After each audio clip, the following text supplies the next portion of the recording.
نحمده ونصلي على رسوله الكريم اما بعد فاعوذ بالله من الشيطان الرجيم بسم الله الرحمن الرحيم رب اشرح لي صدري ويسر لي امري واحلل عقدة من لساني يفقهوا قولي اللهم انفعنا بما علمتنا وعلمنا ما ينفعنا وزدنا علما اللهم صل وسلم على نبينا محمد اللهم صل وسلم على نبينا محمد۔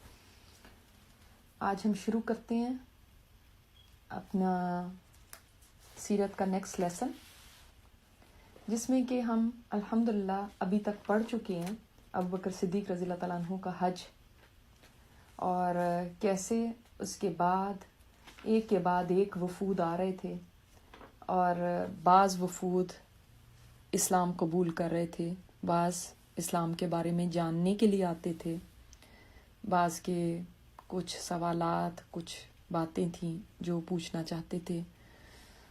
تو ہم یہ دیکھ چکے ہیں، اور اس کے بعد ہم 10 ہجری کو دیکھیں گے کہ 10 ہجری میں کیا واقعات ہوئے۔ بعض جگہ پر آتا ہے کہ 10 ہجری میں نبی کریم صلی اللہ علیہ وسلم کے جو بیٹے ابراہیم تھے ان کی وفات ہوئی تھی اس کے سٹارٹ میں، یا تو 9 ہجری کے اینڈ پہ ہوئی تھی یا 10 ہجری کے شروع میں ہوئی تھی۔ جیسے کہ آپ جانتے ہیں ابراہیم علیہ السلام آپ صلی اللہ علیہ وسلم کی لونڈی حضرت ماریہ قبطیہ سے پیدا ہوئے تھے، جن کو مقوقس جو شاہ مصر تھا اس نے آپ صلی اللہ علیہ وسلم کو تحفے میں دیا تھا۔ اب وہ پتہ ہے نا کہ ماریہ قبطیہ اور سیرین 2 لونڈیاں تھیں جو انہوں نے بھیجی تھی تحفے میں، اور دلدل ایک خچر بھیجا تھا۔ تو یہ دونوں بہنیں تھیں، ایک بہن حضرت حسان کو آپ صلی اللہ علیہ وسلم نے دے دی تھی، سیرین جو تھی، اور یہ آپ صلی اللہ علیہ وسلم نے اپنے لیے رکھی تھی۔ یہ اسلام لے آئی تھیں، بعد میں کہا جاتا ہے پہلے یہ عیسائی تھی، یہ نہیں پتا کہ کب یہ اسلام لے کر آئی تھی۔ اور ہمیں یہ پتہ چلتا ہے کہ آپ صلی اللہ علیہ وسلم کے بیٹے ابراہیم انہی سے پیدا ہوئے تھے، ان کے ایک ہی آپ صلی اللہ علیہ وسلم کی ان سے اولاد ہوئی اور وہ ابراہیم تھے۔ اب یہ وہ وقت تھا 9 ہجری کے اینڈ کا یا 10 ہجری کے شروع کا جس میں کہ ان کی وفات ہوئی تھی۔ ہم دیکھتے ہیں کہ 8 ہجری میں ذوالحجہ میں یہ پیدا ہوئے تھے، اور آپ صلی اللہ علیہ وسلم کو ان کی پیدائش کی بہت زیادہ خوشی تھی۔ جیسے کہ آپ جانتے ہیں کہ نبی کریم صلی اللہ علیہ وسلم کے پہلے جتنے بھی بیٹے تھے وہ تمام کے تمام بچپن میں ہی فوت ہو چکے تھے، مکی دور میں ہی۔ تو آپ صلی اللہ علیہ وسلم کے جب یہ پیدا ہوئے تھے تو آپ مسجد میں آئے، اور آپ صلی اللہ علیہ وسلم بے حد خوش تھے۔ فرمایا پچھلی رات میرے ایک بیٹا پیدا ہوا ہے، اور میں نے اس کا نام اپنے جد امجد ابراہیم کے نام پہ رکھا ہے۔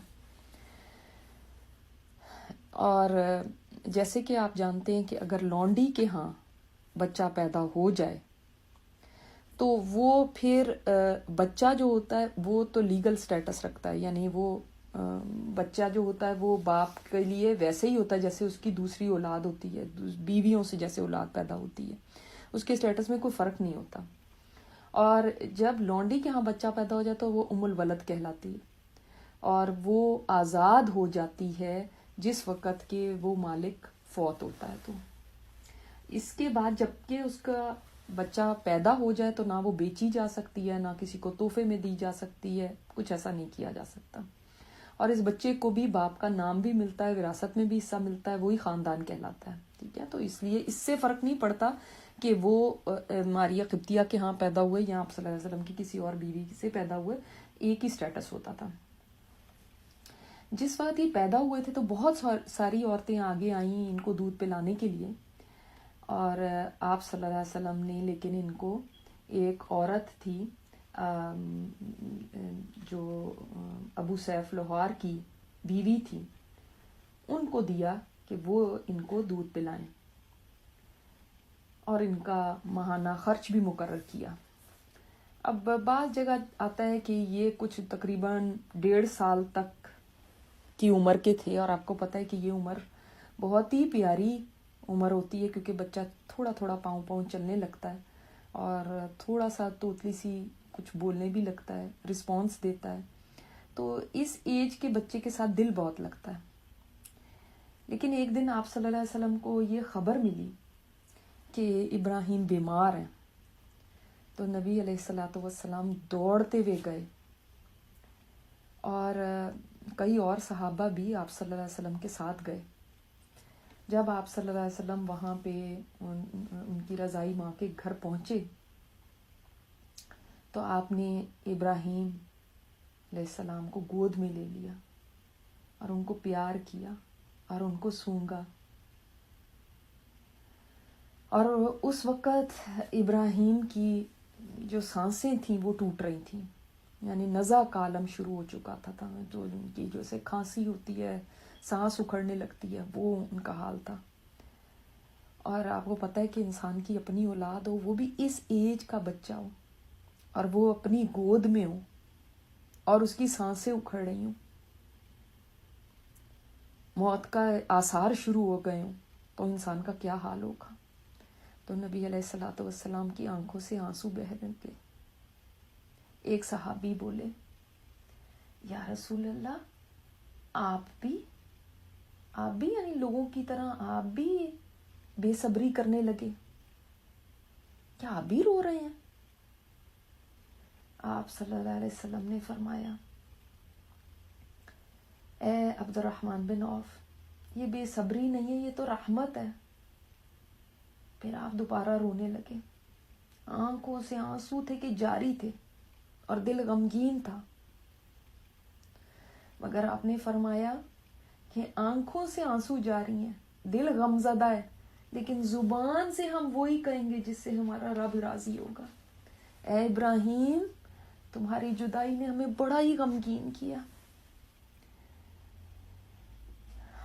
اور ایک اور حدیث میں آتا ہے کہ آپ نے یہ بھی فرمایا کہ یہ اگر اللہ کی تقدیر میں نہ ہوتا، جو ہو کے ہی رہتی ہے، تو ہم بہت زیادہ غمگین ہوتے ہیں. یعنی یہ چیز ہے کہ جو انسان کو صبر دیتی ہے کہ تقدیر میں ایسا ہی لکھا ہوا تھا. اور یہ بھی فرمایا جو فوت ہو جاتے ہیں وہ ان سے ملتے ہیں جو پہلے فوت ہو گئے. تو یہ چیزیں ہمیں دونوں ہی تسلی دیتی ہیں کہ جدائی ہمیشہ کی جدائی نہیں ہے. بہت جلدی رونے والے بھی جانے والوں کے ساتھ مل جاتے ہیں. تو یہ بہت ٹیمپرری سی جدائی ہوتی ہے، زیادہ دیر کی نہیں ہوتی. ہمیں شاید زیادہ دیر کی لگتی ہے، لیکن بہت تھوڑی ہوتی ہے. سب ایک ہی جگہ پہنچ جاتے ہیں. اور دوسری چیز کہ اللہ کی قدر یہ ہوتی ہے، اور اس کے اوپر ہی صبر کرنا ہوتا ہے. اور صبر کا معنی بھی یہاں سے پتہ چل گیا. صبر کا معنی یہ نہیں ہے کہ انسان بس خاموش بیٹھے اور اس کے آنسو بھی نہ نکلیں، یہ نہیں صبر. بلکہ صبر یہ ہے کہ انسان اپنی زبان کو بس قابو میں رکھے، اپنے ایکشنز کو قابو میں رکھے.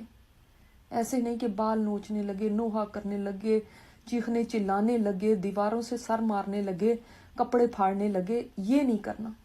ماتم کرنے لگے، یہ نہیں کرنا. لیکن آنسو بہانا، آنسوؤں کے پر انسان کا کنٹرول نہیں ہوتا. انسان ہی ہے سب، تو وہ آنسو بہائے جا سکتے ہیں. آپ صلی اللہ علیہ وسلم نے بیبی ابراہیم کا جنازہ بھی پڑھا تھا 4 تکبیرات کے ساتھ، اور ان کو بقیع میں دفنایا تھا. اور سوچیں کہ نبی کریم صلی اللہ علیہ وسلم اس وقت 62 ایئرس اولڈ ہیں اور ابھی بھی اپنے بچوں کو دفنا رہے ہیں. کب سے وہ اپنے بیوی اور بچوں کو دفنا رہے ہیں. اور اس وقت آپ صلی اللہ علیہ وسلم کی کتنی اولاد باقی رہ گئی ہے یہ بتائیں؟ صرف ایک، فاطمہ رضی اللہ تعالیٰ عنہ، صرف ایک. اور جیسے کہ آپ حدیث کی کتابوں میں پڑھتے ہی ہیں کہ جس دن ابراہیم فوت ہوئے تھے اس دن سورج گرہن لگا تھا. تو لوگ اس زمانے میں یہ کہا کرتے تھے کہ جب کوئی بڑا آدمی، کوئی فوت ہوتا ہے تو اس سے یہ ہوتا ہے. تو آپ صلی اللہ علیہ وسلم نے فرمایا نہیں، اس کا اس سے کوئی تعلق نہیں ہے. اور جب یہ بیبی ابراہیم فوت ہوئے تھے تو آپ صلی اللہ علیہ وسلم نے فرمایا اللہ تعالیٰ نے ان کو ایک دایا یعنی جو دودھ پلانے والی مرضعہ جنت میں دی ہے. اگر وہ زندہ رہتے تو ایک نبی ہوتے. سبحان اللہ. اور آج ہم دیکھتے ہیں نبی کریم صلی اللہ علیہ وسلم کا حج، آخری حج کہہ لیں یا پہلا حج کہہ لیں، کیونکہ ایک ہی حج آپ صلی اللہ علیہ وسلم نے اپنی پوری زندگی میں کیا، اور وہ یہی حج تھا جس کا نام ہم کتابوں میں حجۃ الوداع پڑھتے ہیں.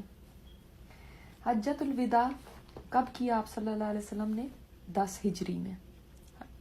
بعض کہتے ہیں کہ حج تو فرض ہو گیا ہوا تھا 8 ہی ہجری میں، لیکن 2 سال جو ڈیلے ہوا اس میں آپ صلی اللہ علیہ وسلم نے ہو سکتا ہے وہاں کے جو حج کے طریقے تھے وہ چینج کرانے ہوں، ہو سکتا ہے کوئی اور اس میں مصلحت ہے، جو کہ آپ صلی اللہ علیہ وسلم نے اس وقت حج نہیں فرمایا بلکہ 2 سال کے بعد حج کیا. آپ کو پتہ ہے 8 میں رمضان میں ہی مکہ فتح ہو گیا تھا، رائٹ؟ تو ذوالحجہ اس سال بھی آیا تھا. پھر اس کے بعد نیکسٹ ایئر 9 میں بھی آیا، جس میں آپ صلی اللہ علیہ وسلم نے ابوبکر صدیق رضی اللہ تعالیٰ عنہ کو بھیجا مسلمانوں کے ساتھ، اور یہ 10 اب ہجری ہے. اور اس سے پہلے جیسے کہ آپ کو پتہ ہوگا کہ میں نے بتایا بھی تھا آپ کو لاسٹ ٹائم کہ آپ صلی اللہ علیہ وسلم نے جب جن جگہوں پہ علاقے فتح ہو گئے تھے عرب میں، وہاں پہ عامل اور گورنر مقرر کیے تھے. تو حضرت معاذ بن جبل کو یمن میں گورنر مقرر کیا تھا. تو مسند احمد کی روایت میں آتا ہے کہ حضرت معاذ کو آپ صلی اللہ علیہ وسلم الوداع کہنے کے لیے نکلے تھے، یعنی جیسے شہر سے باہر تک جایا کرتے تھے اس وقت لوگ فیئر ویل کرنے. تو حضرت معاذ رضی اللہ تعالیٰ عنہ سوار تھے اور آپ صلی اللہ علیہ وسلم ان کے ساتھ ساتھ پیدل چل رہے تھے اور ساتھ ساتھ ان کو ہدایات دیتے جا رہے تھے. جب آپ صلی اللہ علیہ وسلم ہدایات دینے سے فارغ ہو گئے تو فرمایا معاذ ہو سکتا ہے اس سال کے بعد میرے لیے پڑھانا، اب یہ سیرت پڑھانا نا بہت مشکل ہے. اب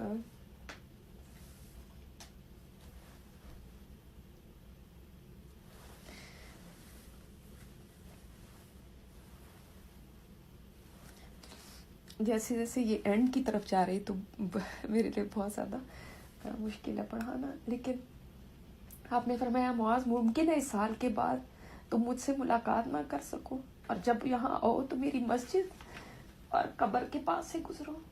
حضرت معاذ یہ سن کے رونے لگے تھے. تو اللہ تعالیٰ نے آپ صلی اللہ علیہ وسلم کو ایک طرح سے یہ ہو سکتا ہے کہ اشارہ دے دیا ہو کہ اب آپ کا وقت واپسی کا ہے. اور آپ صلی اللہ علیہ وسلم کو بھی نظر آ رہا تھا کہ نبوت مکمل ہو گئی، جزیرہ عرب میں اسلام کا پرچم لہرا گیا، اب کسی بھی وقت اللہ کی طرف سے بلاوا آ جائے گا. اور اللہ تعالیٰ اب چاہتے تھے کہ اپنے پیغمبر کو دکھائیں جو دعوت کا کام آپ صلی اللہ علیہ وسلم 23 سال سے کر رہے تھے، اور جس میں اتنی مشکلات اٹھائی، اتنی مشقتیں برداشت کی، اس کا ثمر اب آپ کو دکھایا جائے، اس کا پھل آپ کو دکھایا جائے. تو نبی علیہ الصلوۃ والسلام نے پھر حج کا فیصلہ فرمایا تھا اور اس کا باقاعدہ اعلان فرمایا تھا. اور سوچیں کہ اس وقت جب اسلام اتنا پھیل چکا تھا، اس وقت کون نہیں چاہتا ہوگا کہ آپ صلی اللہ علیہ وسلم کے ساتھ حج کریں. تو ہم دیکھتے ہیں حجۃ الوداع، اور آپ سوچیں اس وقت سے، یہ کوئی بعد میں نہیں نام رکھا گیا، یہ اس وقت سے اس کا نام حجۃ الوداع ہے.